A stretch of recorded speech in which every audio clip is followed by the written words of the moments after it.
मुख्तलिफ ममालिक से पाकिस्तान के सफारत खाने दो ज़राए से अपनी वजारत खारजा को बाखबर रखते हैं। एक मामूल के खतूत होते हैं और दूसरे खुफिया टेलीग्राम।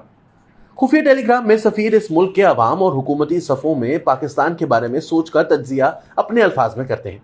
बिलखुसूस जब भी किसी भी मुल्क के हुकूमती ओहदेदार से सफ़ीर की मुलाकात होती है तो इनके ख्यालात का खुलासा खुफिया केबल की सूरत में भिजवाया जाता है।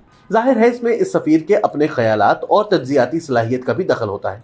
अमेरिका, चीन, इंडिया, बरतानिया और अफगानिस्तान जैसे ममालिक से न सिर्फ ये केबल्स तवातुर के साथ आते हैं बल्कि इन ममालिक की अहमियत की वजह से इन्हें खुसूसी अहमियत भी दी जाती है। मेरी मालूमात के मुताबिक ये खुफिया टेलीग्राम बराह रास्त सेक्रेटरी खारजा को भेजे जाते हैं और इनके साथ साथ आर्मी चीफ, DGISI और CGS को भी इसी रोज भेज दिए जाते हैं। यूं हुकूमत ने उस वक्त जिस खुफिया केबल को मौजूए बहस बनाया वो उसी दिन आर्मी चीफ, DGISI और CGS को भी भेजा गया होगा। और अगर वाकई इसमें पाकिस्तान की सलामती से मुतालिक कोई संजीदा खतरे की बात होती तो ना सिर्फ वो इस पर रद्द अमल जाहिर करते बल्कि ये शख्सियात वजीर आजम से काबीना की नेशनल सिक्योरिटी कमेटी की मीटिंग तलब करने का भी मुतालबा करती।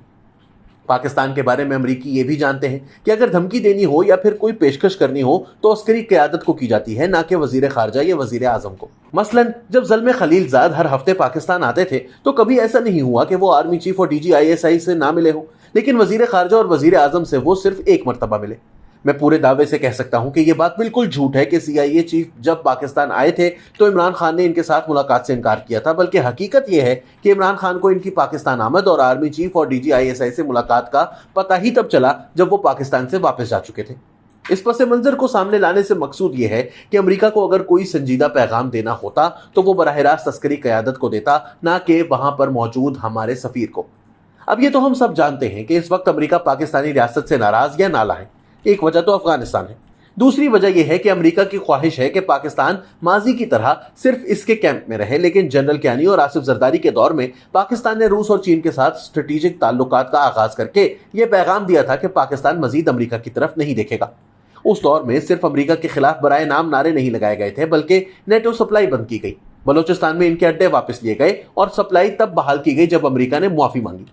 जनरल कमर जावेद बाजवा भी इसी पॉलिसी को लेकर आगे बढ़ रहे हैं, लेकिन इसी तरह CPEC और चीन के साथ कुर्बत से भी अमेरिका खुश नहीं और चीन के तनाजुर में इसने इंडिया को अपने स्ट्रेटेजिक पार्टनर का दर्जा दिया है। अब सूरत हाल यह है कि अमेरिका के असिस्टेंट सेक्रेटरी ऑफ स्टेट बराए जनूबी एशिया डोनाल्ड डू से अमेरिका में तैनात पाकिस्तानी सफीर असद मजीद खान ने 7 मार्च को अलविदाई मुलाकात की।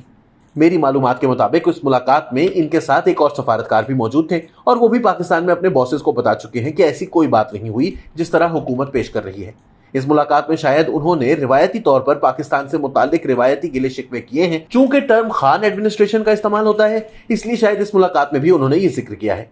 इस तरह की मुलाकातों में उमूमन दोनों ममालिक की सियासी सूरत हाल भी डिस्कस होती है। चुनाचे हो सकता है पाकिस्तान की सियासी सूरत हाल पर भी बातचीत हुई हो और डोनाल्ड डू ने यह बताया हो कि इमरान खान एडमिनिस्ट्रेशन की मौजूदा पॉलिसियों से साथ चलना तो मुश्किल है, लेकिन नई हुकूमत ने अगर कुछ मुस्बत इकदाम लिए तो इनके साथ काम हो सकता है। फिर इस तरह की मुलाकातों में हर मुल्क अपने मुतालबात दोहराता है और जवाब में सफीर अपने मुल्क का मौक़िफ़ पेश करता है।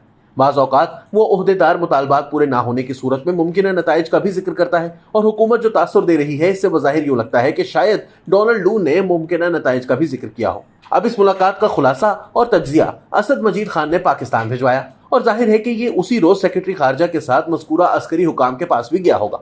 लेकिन हमने देखा कि हुकूमत ने इसके बाद कई रोज तक इस हवाले से ना तो अमेरिका से कोई एहतजाज किया और ना काबीना की कौमी सलामती कमेटी का इजलास बुलाया, क्योंकि वो मामूल का एक टेलीग्राम था।